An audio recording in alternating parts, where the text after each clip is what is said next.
In this video, we are going to see the use of static formula.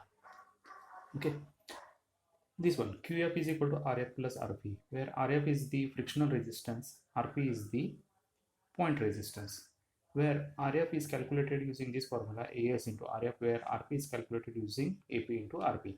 Now, what is RF and RP? RP is the frictional resistance which is developed along the periphery of the pile here, whereas the RP is the point resistance which is developed at the base of the pile here. So in your examination, it may be asked that you have to neglect the end bearing. That means only RF is asked. Okay, so you can neglect this RP and AP into RP in that problem, and you can calculate capacity using RF only. That means the formula AS into RF. Okay, now what is AS? AS is the surface area which is calculated using this formula, perimeter into length. That means you have to multiply the perimeter of this pile and multiply with the length of this pile. Okay, perimeter for circular cross section, perimeter is 2 pi r. For square, it is 4 times b. RF is the average skin friction, which is equal to m into c, where m is the shear mobilization factor. It is the value given in the problem directly. C is the cohesion. AP is the cross section area of the pile or pile group. RP is the unit point which is calculated using this C into NC, where NC value normally taken as 9, because most of the time we will prefer the pile in clay soils only. So this is regarding this formula. Now there are questions based on this static formula and to calculate the capacity of the pile group here. So we see how to solve this problem. Suppose there are 9 piles arranged in a square manner. So there will be 3 by 3 position for the pile group. The cross section says total cross section of group is B multiplied by B. So this is out to out dimension of the pile arrangement here. S is the spacing, D is the diameter, L is the length, and N is the number of piles.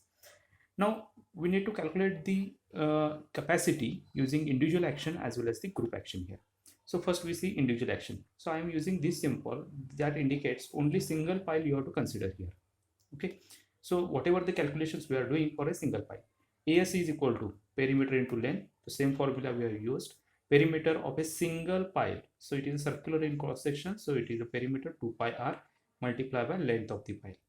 RF, M into C. The same formula we have used. If end bearing is neglected, or it is mentioned that you have to neglect the end bearing, then neglect this step here, and directly you will get AS into RF as a QF of single pile. That is this much formula only. If it is not asked to neglect the end bearing, then you have to calculate this one. AP is equal to, that is a cross section area. So this is pi by 4 d square. RP is the 9 into C. So you are getting the value of AS, RF, AP and RP.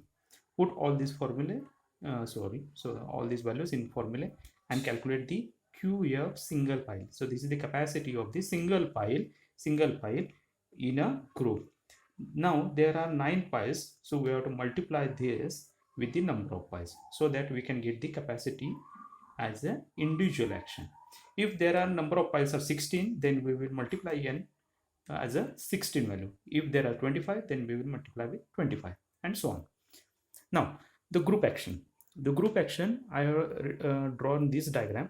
So it indicates the total 9 piles, and we have to consider it is as a single group with dimension capital B multiplied by capital B. So this is a square in cross section. Now surface area, it is perimeter into length. Same formula, perimeter into length. So perimeter of this square portion. So this is 4 times B into L. RF is equal to M into C, but here for group action we are considering M is equal to 1 here. So whatever the value is given M, it may be 0.6, 7, 8, 9, whatever may be, but for group action we always consider M is equal to 1. RF is equal to C.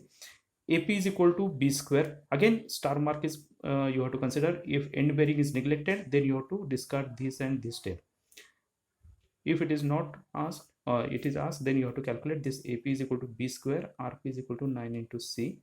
Finally, you can calculate the QF group is equal to using this formula.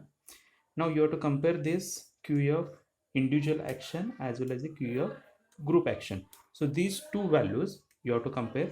and lesser of this will give you the group capacity, and that is your final answer.